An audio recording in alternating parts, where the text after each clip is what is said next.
This is the usage procedure of amitraz for 100 milliliters with this cup lid. Exactly 100 milliliters can fill one bucket.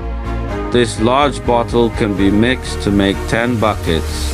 When spraying, go over the cow once first. You can spray it anywhere. Don't spray it too wet at the beginning. When spraying, spray the whole body.